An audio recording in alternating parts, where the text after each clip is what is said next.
ഈ വീഡിയോ കാണുന്ന ഭൂരിപക്ഷം ആളുകൾക്കും അവരുടെ രക്തധമനികളിൽ ഫാറ്റി സ്ട്രീക്ക് എന്ന് പറയുന്ന ഒരു കറ ഉണ്ടായിരിക്കും. അതിൻ്റെ ഒരു ലക്ഷണങ്ങളും നിങ്ങൾക്കുണ്ടാവില്ല, പക്ഷേ അത് അവിടെ ഉണ്ട്. ഫാറ്റി സ്ട്രീക്കിനെ കുറിച്ച് നിങ്ങൾ കേട്ടിട്ട് പോലും ഉണ്ടാവില്ല. രക്തധമനികളുടെ ബ്ലോക്കിൻ്റെ ഏറ്റവും ആദ്യത്തെ അടയാളമാണ് ഫാറ്റി സ്ട്രീക്ക്. ഫാറ്റി സ്ട്രീക്കിനെ കുറിച്ച് നമ്മൾ അറിയേണ്ട 5 കാര്യങ്ങൾ എന്തൊക്കെയാണ്, അത് ഉണ്ടെങ്കിൽ അതെങ്ങനെ തുടങ്ങുന്നു, അതിൻ്റെ പ്രശ്നങ്ങൾ എന്തൊക്കെയാണ്, അതെങ്ങനെ തടയാം, അതുള്ളവർക്ക് തന്നെ അതിൽ നിന്ന് എങ്ങനെ രക്ഷപ്പെടാം, നമുക്ക് നോക്കാം. ഒന്നാമത്തെ കാര്യം ഫാറ്റി സ്ട്രീക്ക് എന്താണെന്നുള്ളതാണ്. നമ്മളൊരു വീട് പുതിയതായിട്ട് പെയിന്റ് അടിക്കാന്ന് വിചാരിക്കാം. പക്ഷേ ആ വെള്ള പെയിന്റിൽ ഏതെങ്കിലും ഒരു ഭാഗത്തൊരു മഞ്ഞ പെയിന്റ് കൊണ്ടൊരു വര വരച്ചാൽ എങ്ങനെ ഉണ്ടാവും? ഇതുപോലെ രക്തധമനികൾക്കകത്ത് കൊളസ്ട്രോൾ കാരണം വരുന്ന മഞ്ഞ വരകളാണ് ഫാറ്റി സ്ട്രീക്കുകൾ. അപകടം പിടിച്ച ചീത്ത കൊളസ്ട്രോൾ LDL രക്തധമനിയിലെ തൊലിക്കുള്ളിലേക്ക് ഇരച്ചു കയറുന്നു, അവിടെ സ്റ്റക്കാവുന്നു. ആ സമയത്ത് ശരീരത്തിലെ പ്രതിരോധ കോശങ്ങൾ അതിനെ രക്ഷപ്പെടുത്താൻ വേണ്ടിയിട്ട് അങ്ങോട്ടേക്ക് കുതിച്ചു പായുകയാണ്. എന്നാൽ ഈ പ്രതിരോധ കോശങ്ങളും അവിടെ സ്റ്റക്കാവുകയാണ്. ഈ സ്റ്റക്കായ ഭാഗമാണ്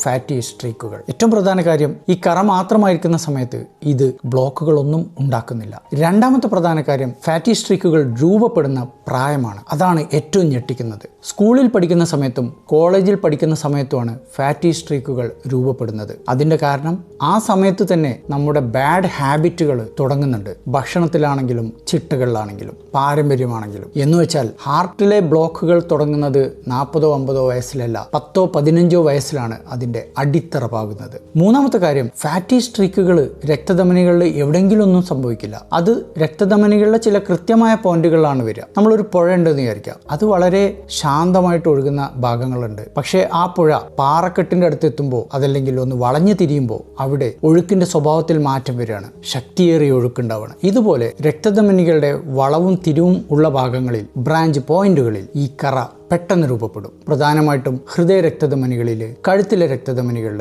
വയറിലെ രക്തധമനികളിൽ. നാലാമത്തെ കാര്യമാണ് ഏറ്റവും പ്രതീക്ഷ തരുന്നത്. ഹൃദയത്തിലെ ബ്ലോക്കുകൾ പലപ്പോഴും തിരിച്ച് നോർമലാക്കാൻ സാധിക്കില്ലെങ്കിലും ഫാറ്റി സ്ട്രീക്കുകൾ തീർച്ചയായിട്ടും കംപ്ലീറ്റ്ലി ക്ലീൻ ചെയ്യാൻ സാധിക്കും. നമ്മുടെ ഷർട്ടിലൊക്കെ ഒരു കറ ആവുകയാണെങ്കിൽ ആ കറ ആയ ഉടനെ തന്നെ നമ്മൾ നന്നായിട്ട് വാഷ് ചെയ്യുകയാണെങ്കിൽ അത് മുഴുവനായിട്ട് ചിലപ്പോൾ പോകും. കുറേ മാസങ്ങൾ വെയിറ്റ് ചെയ്തിട്ട് നോക്കുകയാണെങ്കിൽ ആ കറ പിന്നെ പോവില്ല. അതുപോലെ ഡയറ്റിലൂടെ, എക്സർസൈസിലൂടെ ശരീരഭാരവും കൊളസ്ട്രോളും കുറക്കുന്നത് വഴി ഫാറ്റി സ്ട്രീക്ക് നമുക്ക് നോർമലാക്കിയെടുക്കാം. അഞ്ചാമത്തെ കാര്യം, ഫാറ്റി സ്ട്രീക്കുകൾ ഉള്ള വ്യക്തിക്ക് ഒരു ലക്ഷണവും അനുഭവപ്പെടില്ല എന്നുള്ളതാണ്. അതുകൊണ്ടാണ് ഞാൻ പറഞ്ഞത്, ഈ വീഡിയോ കാണുന്ന ഭൂരിപക്ഷം ആളുകൾക്കും ഒരു ലക്ഷണം പോലും ഇല്ലെങ്കിലും അവരുടെ ശരീരത്തിൽ ഫാറ്റി സ്ട്രീക്ക് രൂപപ്പെട്ടിരിക്കാനുള്ള സാധ്യത 90%-ലേറെയാണ്. അപ്പോൾ നമ്മൾ എന്താണ് ചെയ്യേണ്ടത്? ഭക്ഷണത്തിൽ നിന്നും ട്രാൻസ് ഫാറ്റുകൾ ഒഴിവാക്കുക, മധുരം ഒഴിവാക്കുക, കൃത്യമായിട്ടുള്ള എക്സർസൈസ് ചെയ്യുക, പുകവലി ഉപേക്ഷിക്കുക, BP യും കൊളസ്ട്രോളും കൺട്രോൾ ചെയ്യുക. പറ്റുമെങ്കിൽ ഇതെല്ലാം ചെറുപ്രായത്തിൽ തന്നെ ആരംഭിക്കുക.